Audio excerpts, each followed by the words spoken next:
Boker Tov and good morning. I am Rabbi Steve Moskowitz, and this is Morning Musings. Monday Musings. Monday Morning Musings is my brother's show, actually, on another Facebook channel.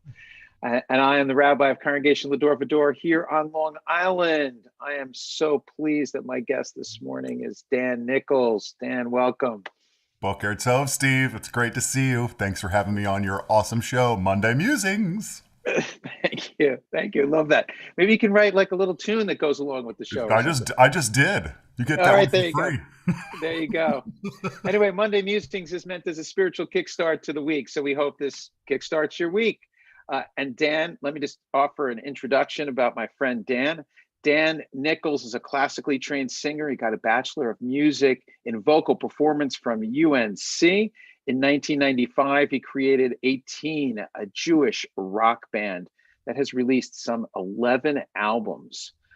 And many songs that we sing at the URJ camps.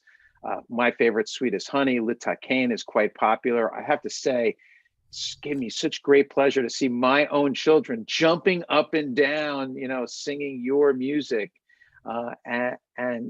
Over many summers at camp. Since I've known you, we have been figuring this out. I have known you since 1985 when I was your Avodah unit head. So shout out to Steve and Aaron, your great friends, because I kind of think of the three of you as a unit.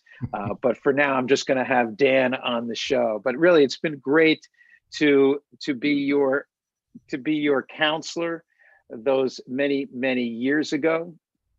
And that was the summer that you first picked up a guitar, was it not? It was. Gucci And in my lap and the guitar in my lap, and here we are. that's just that I was there at the moment that Dan Nichols first picked up his guitar. I had nothing to do with this moment, but I was glad to be there. So Dan, I thought it would be wonderful to have you on the show and like talk a little bit about making music. Like, so why did you start singing and how did you get into this? Thank you. I love that question. I think immediately about my mom and dad. They were always making music around the house. If they weren't playing it, my dad was a guitar player and a singer. My mom loved to sing. If they weren't singing folk songs, they were playing folk songs on the stereo from, the Weavers and the Limelighters, Kingston Trio, and certainly Peter, Paul, and Mary were always being played in my house. So the sound of that kind of music was in my house, plus the sound of my parents singing it was in my house. And then I go, I'm 9 years old and I go to Jewish summer camp, and I discovered that we were singing a lot of the same songs at camp in the dining hall. And to have those songs translated or brought to life by a 19-year-old song leader in the middle of the dining hall was kind of intoxicating, and also just felt normal. Like, I know this. I do this at home. I get to do this here too. So I think it was it was inevitable that eventually I was going to want to learn to play the guitar, pick up those shapes, and start playing and singing those songs and making them myself, make my own music. Why at 15, do you think? That's a good question. I don't know why it didn't stick out. The story I tell about it is I think that the trigger was the summer before I met you. This would have been 1984. My counselor was Kenny Chasen. Oh, there you go. That makes much Kenny, more sense than me. I was a second year Enough boy, so I was 14, 15 years old. And Kenny was 19 and my counselor, and he played for us almost every night. And he played Harry Chapin songs. And my dad loved Harry Chapin songs. And so that connection between, I know these songs. I hear my dad play them in the stereo in the car all the time. And now this guy, my counselor, is bringing them to life. I want to do that. So then it became, by any means necessary, I've got to learn how to play these songs. And Yeah. it was like 5 hours a day kind of thing for me. It was an obsession. Well, that's how you get good at something. Yeah, I remember Alicia said something really, really beautiful to me a few years ago. I was making dinner and reflecting on, wow, you know what? My junior year of high school, all I did was play guitar like 5 hours a day, and I got C minuses and D's in school, and I just really wasn't very good at school. And Alicia very graciously said, you were studying something. You were just studying something different than the teachers were asking you to study. You were studying Yeah. guitar. Yeah, well, that's the whole kind of trying to pound something into a, into a box, into like a form. So we're glad you worked on the guitar. I mean, I think also for people who haven't heard or seen a camp song session, I mean, the energy is just all these kids standing up and singing loudly, and the Chadarochel filled with music and song and Jewish music is just really just unbelievable. Can't wait to get back to that. Yeah, yeah. Let's hope it comes. I think it's coming this summer, right? Something is coming this summer. Yes, something is coming this summer. It's going to be slightly different. That is for sure. But Yeah. camp is happening, Yeah. unlike last summer. Yeah. So you have some great songs. So how do you write them? I mean, do they just come to you, or? Every once in a while that happens, but I don't sit around waiting for that. Um, I think what I discovered about maybe 20 years ago when I started, before the pandemic, I was on the road 180, 190 days a year. And so that means there's a lot of travel time. And I realized somewhere in there that if I'm sitting on an airplane for 5 hours, that's an opportunity to work on something. So I'm always writing and I'm always editing my work. So part of my practice is just getting up in the morning and just playing guitar, just for the sake of it. I'll back up and say this: over the time of pandemic, I've had a chance to reflect on exactly how I tick, how I work. Like being alone has given me a real opportunity for me to decide to think about how I'm me. And when you're going 190 days a year for Yeah. 20 years, you don't get that same, it's often you don't get that same time for reflection.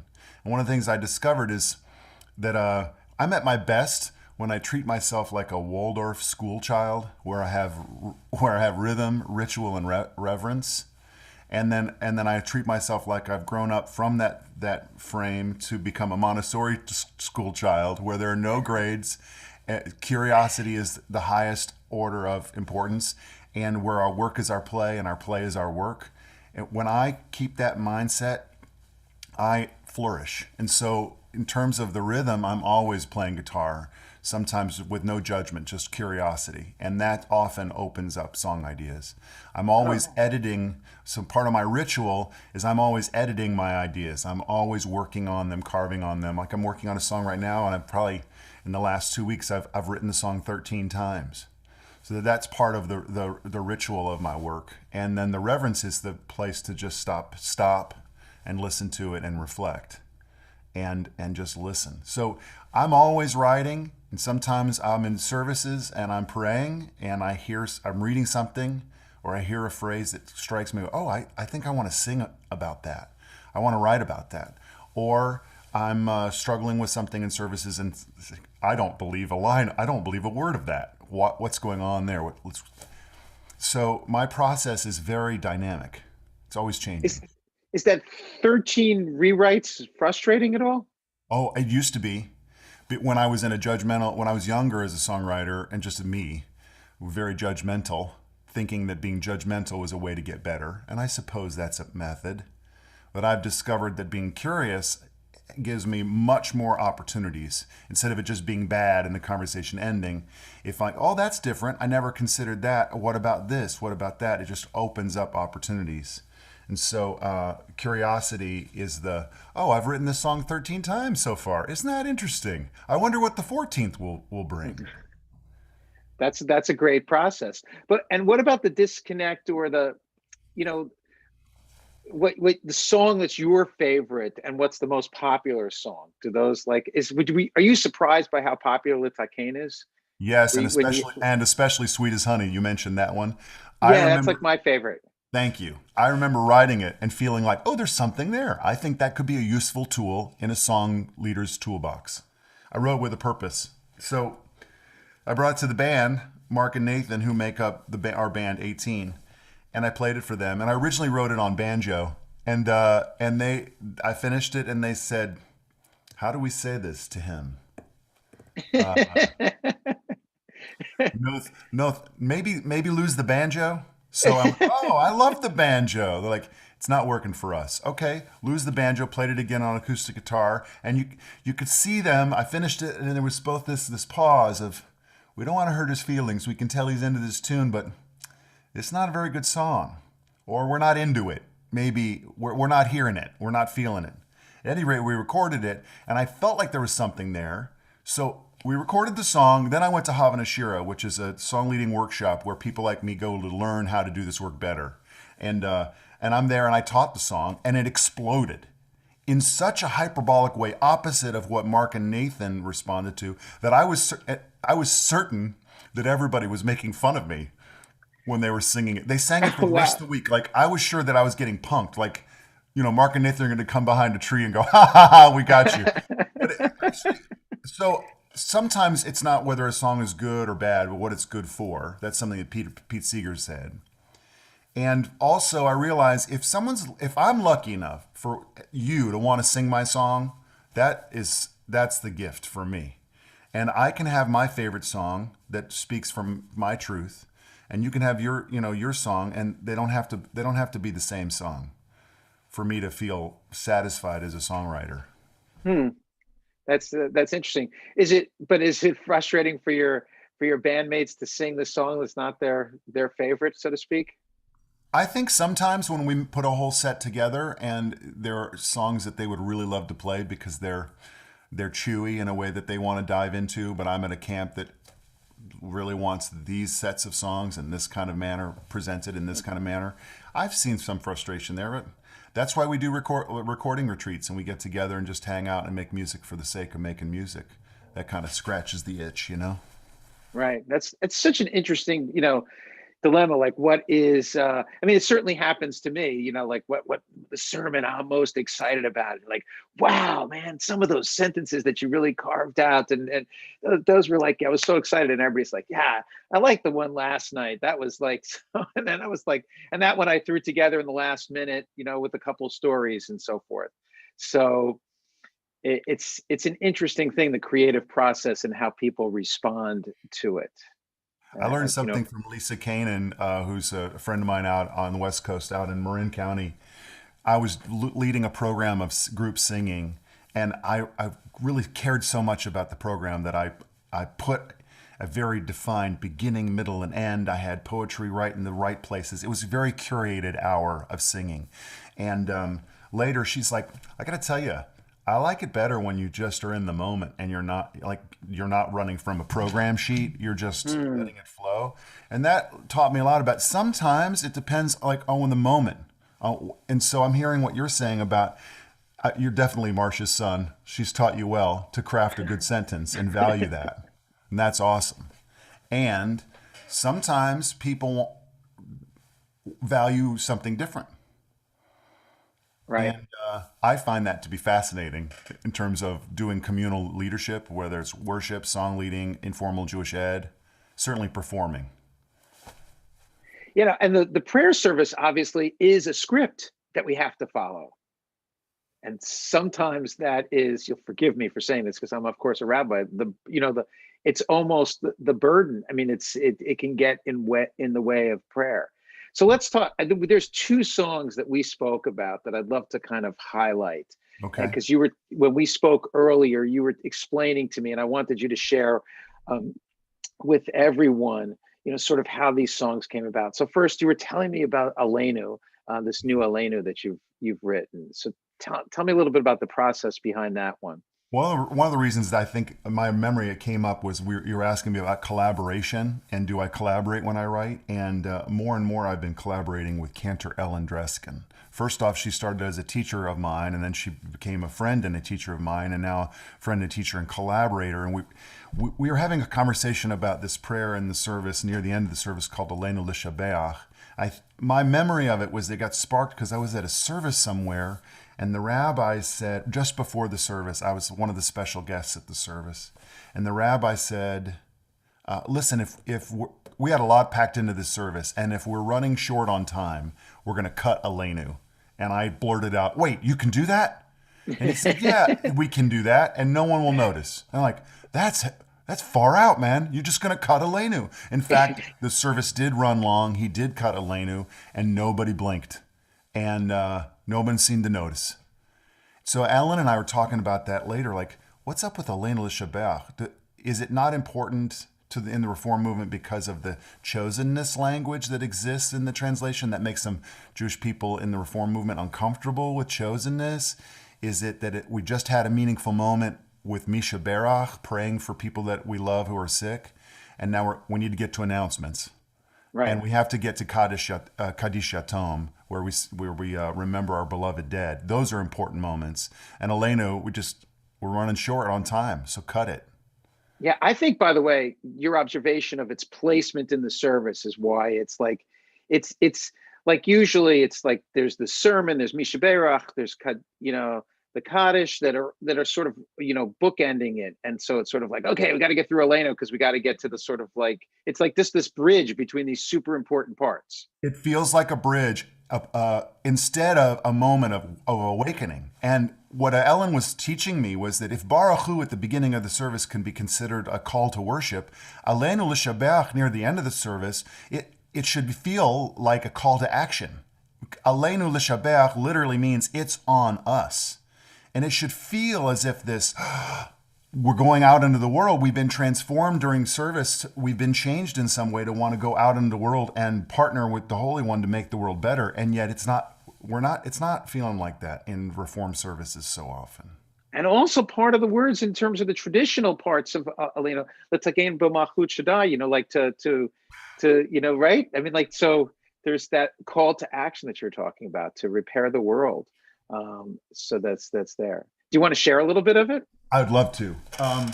We decided to write it in English on purpose to choose the vernacular of English to drive home the idea of, what if it is on us, what exactly is the it? It's up to us to call ourselves to task, to sing what's good and true, to bring about redemption. It's what we were free to do. For what's the point of being here if we're not moved to change our ways? Aleinu L'Shabach, it's time to live our praise. We are carrying the stories of the ones who came before. What stories will be told of us when we are here no more? We commit ourselves to action. It brings meaning to our days. Aleinu L'Shabach, it's time to live our praise. It's up to us to own the vision. We are an answer to a call. It's up to us to live the words we speak for the benefit of all. It's up to us to bow down deeply. There's a broken world to raise. Aleinu L'Shabach, it's time to live our praise. Aleinu L'Shabach, it's time to live our praise. Oh, Dan, that's beautiful. To spend 2 full days reflecting on the idea of what exactly is upon us with Ellen Dreskin. She came to my house and we spent 2 days on this song, sitting, reflecting, pausing, leaving, walking, reflecting, writing, carving, writing it over and over and over again. And it's my right now that's one of my best friends, that piece of music. Yeah, and I love the way that you thought about what the prayer should be doing, and because the traditional tune, Aleinu L'Shabach, I mean, it just doesn't kind of give you that charge to go out in the same way. So I think that's a beautiful way that to express that music can really set us out there. So I don't want to neglect. We also spoke about the song that you wrote. No neglect. The song that you wrote, "This Is Why I Sing," and the story of how that came to you is I thought that was so beautiful and so touching. Oh, well, thank you very much. I was flying out west to do work for High Holidays. However, I had no responsibility to sing Kol Nidre that year. And it was the first time I did not have the responsibility of singing Kol Nidre anywhere for, 20, 22 years. And I hadn't really thought about it until I plopped down in my airplane seat at 5:30 in the morning to fly out to San Francisco. And I'm half asleep, and I'm realizing, wow, I'm not going to sing Kol Nidre tonight. Huh. And as I'm falling asleep, my head bobs, and I hear my own voice go, "This is why I sing." And I woke myself up. What? What was that? This is why I sing. You have things to say about that. And I, oh my God. And I got out my laptop, and I just started. Actually, I think I got my phone out, but it doesn't matter. I started writing, and by the time I had landed in San Francisco, I'd written the lyric for this song. I just spent 4 or 5 hours writing the lyric for this song. And looking back on it, I realized it was my own personal Kol Nidre, my own confession. That's wonderful. Do you want? Can we close with that? I'd love to play it. I love singing it. Because I think that's just, I love that story about how it came to you and what it expresses about you as a person. So we'll finish with Dan's song, "This Is Why I Sing." Thank you for allowing me to sing this.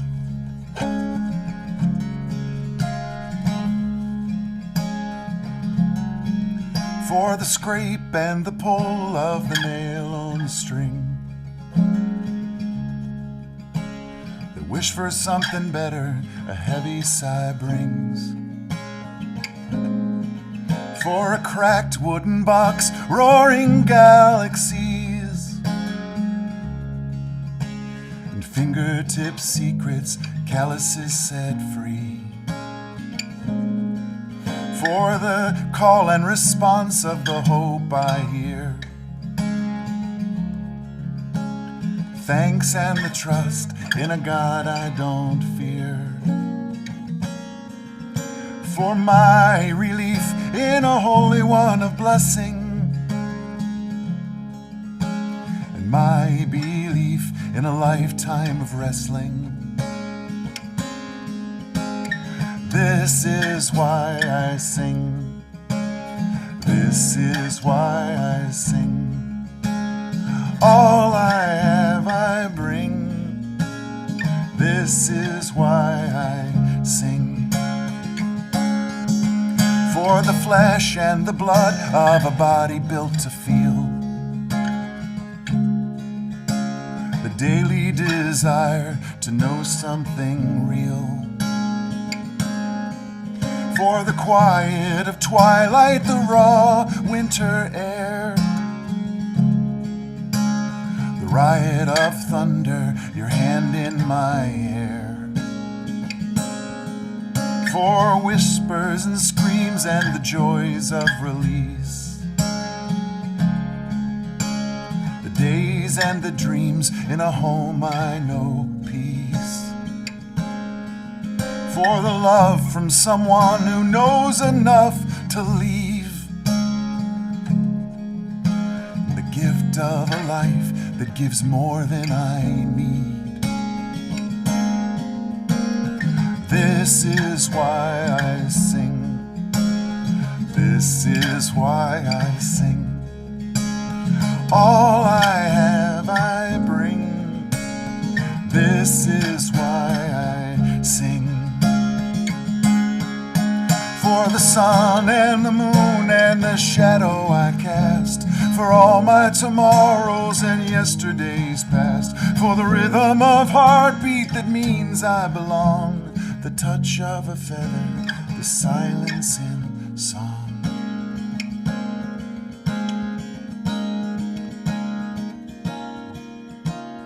This is why I sing. This is why I sing. All I have I bring. This is why I sing. This is why I sing. This is why I sing. All I have I bring. This is why I sing.